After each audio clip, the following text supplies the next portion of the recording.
오늘도 주님의 말씀을 통해 하나님 나라를 누리는 복이 있기를 주님의 이름으로 축원합니다. 우리가 발락과 발람의 이야기를 계속해서 보는데요. 이제 지루한 싸움이죠. 발락은 계속 이스라엘을 저주해달라고 요청하지만 발람은 하나님이 주시는 말씀만 전할 뿐이다 하면서 이제 발람은 축복의 말을 오히려 하게 되죠. 이스라엘을 축복하게 되니까 반대로 발락과 모압은 어떻게 돼요? 저주받은 자가 될 수밖에 없는 지경인 거죠. 그래서 발람이 축복을 하니까 이제 오늘 본문의 13절에 발락이 말하되 나와 함께 그들을 달리 볼 곳으로 가자. 거기서는 그들을 다 보지 못하고 그들의 끝만 보리니 거기서 나를 위하여 그들을 저주하라 하고 달리 볼 곳으로 가자 말하고 있어요. 달리 볼 곳. 앞서서는 어떻게 봤어요? 장소가 지금 문제라고 생각을 했어요. 앞선 22장 41절에 보면 아침에 발락이 발람과 함께 그를 인도하여 바알 산당에 오르죠. 바알 산당에 올랐더니 발람이 거기서 이스라엘 백성의 진 끝까지 보니라. 이스라엘의 진 끝까지 보이는 곳이었어요. 그러니까 이곳에서는 모든 것이 다 내려다 보이고 이스라엘 전체가 보이고 이스라엘 진 끝까지 보이는 그런 곳이었어요. 그러니 지금 이스라엘 진 끝까지 보이니 지금 장정만 60만이고 여자 또 어린아이 노인 다 합하면 200만에서 300만 되는 사람들이 한데 모여 있어요. 이 사람들이 흩어져 있으면 그나마 보이지 않아요. 잘 그렇게 느껴지지 않아요.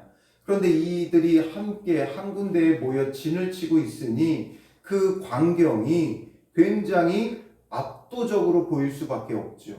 200에서 300만 되는 인원이 모여 있어요. 몇만 명 들어가는 그런 어떤 경기장을 보면 몇만 명이 가득 차 있어도 그 규모가 어마어마해 보여요. 그런데 지금 200에서 300만이 진을 치고 있으니 그걸 바라볼 때 얼마나 압도적이고 위협적으로 느끼겠어요. 우리 편이 아니라 적군이라고 그들이 적군이라면 굉장히 위협적으로 보일 수밖에 없는 거죠. 그러니까 아마도 발락은 그게 문제라고 생각한 거예요. 저기에 압도돼 버렸구나. 그러니까 달리 볼 곳, 그들의 끝만 보리니 그들의 그냥 끝부분 일부만 보이는 곳에 가면 압도되지 않고 자기가 원하는 대로 저주해 주지 않을까 하는 마음에서 이제 장소를 옮기는 거죠. 그래서 어디로 가요? 14절에 소빔들로 인도하여 비스가 꼭대기에 이르러 또다시 7 제단을 쌓고 각 제단에 수송아지와 순양을 드려요. 그런데 결국에는 또 이제 발람이 와서 하나님께서 주신 말씀을 전하는데 18절부터 24절까지가 길게 하나님이 주신 그 말씀을 전하는 거예요. 결국 이스라엘을 또 축복하죠. 그러니 발락이 뭐라 그래요? 25절에 그들을 저주하지도 말고 축복하지도 말라 말하죠. 그러면서 또다시 어떻게 해요? 27절에 가면 오라 내가 너를 다른 곳으로 인도하리니 내가 거기서 나를 위하여 그들을 저주하기를 하나님이 혹시 기뻐하시리라 하고 발람을 인도하여 광야가 내려다 보이는 부올산 꼭대기에 이르니 이제는 광야가 내려다 보이는 부올산 꼭대기로 가게 되어지는 거예요. 여기 가면 될까? 저기 가면 될까? 여기저기 옮겨 다니는 거죠. 여기서 저주해 줄까? 저기서 저주해 줄까? 여기서 나를 축복해주고 나의 적을 저주해주나 또 저쪽에 가서 또 다른 곳에 가서 계속해서 옮겨 다니지만 지금 문제는 장소가 문제가 아니죠. 뭐가 문제예요? 나를 위하여가 문제예요. 지금 13절에 다시 거기서 나를 위하여 그들을 저주하라 말하고 있죠. 계속해서 나를 위하여예요. 27절에 내가 거기서 나를 위하여 그들을 저주하기를 하나님이 혹시 기뻐하시리라. 나를 위한 건 하나님이 기뻐하시지 않아요. 하나님을 위한 것이 하나님의 기쁨이 되는 것이지 나를 위한 것은 결코 기쁨이 되지 못한다는 사실을 우리는 놓치면 안 되죠. 그러니 신앙의 문제는 나를 위한 것이냐, 주님을 위한 것이냐, 이게 분명해야 돼요. 출애굽기 20장 4절에 보면 10계명을 담고 있는데 제2계명에 너를 위하여 새긴 우상을 만들지 말며 말하죠. 우상이 문제가 아니라 너를 위한 게 문제인 거예요. 나를 위하여 만든 우상이 문제인 거예요. 그러므로 나를 위해 하는 모든 신앙생활은 결국 우상 숭배의 죄로 하나님이 보신다는 거죠. 꼭 우상을 만들어서가 아니라 나를 위한 신앙생활, 종교행위 모든 것은 결국에는 전부 다 무엇이냐? 우상 숭배의 죄가 되는 거예요. 우리가 교회에 와서 예배를 드렸다 해도 나를 위한 건 우상 숭배가 되는 거죠. 우리가 기도를 아무리 열심히 해도 나를 위한 건 우상 숭배가 되는 거예요. 그래서 이게 정말 누구를 위한 것인가? 나를 위한 것인가?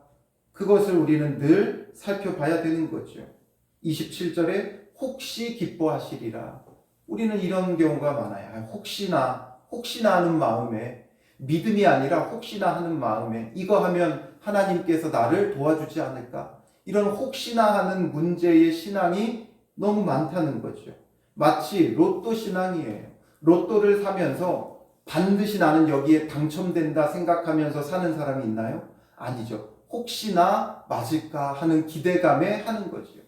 우리의 신앙이 혹시나 기도하면, 혹시나 예배 많이 드리면, 혹시나 뭐 하면, 혹시나 내가 봉사하면, 혹시나 내가 헌신하면 하나님께서 들어주지 않을까? 이런 혹시나가 되면 안 돼요. 우리는 나를 위한 건 늘 혹시나 하는 마음이 생기죠. 그래서 나를 위하면 혹시나 하게 되어 있어요. 하나님을 위하면 반드시가 되는 거죠.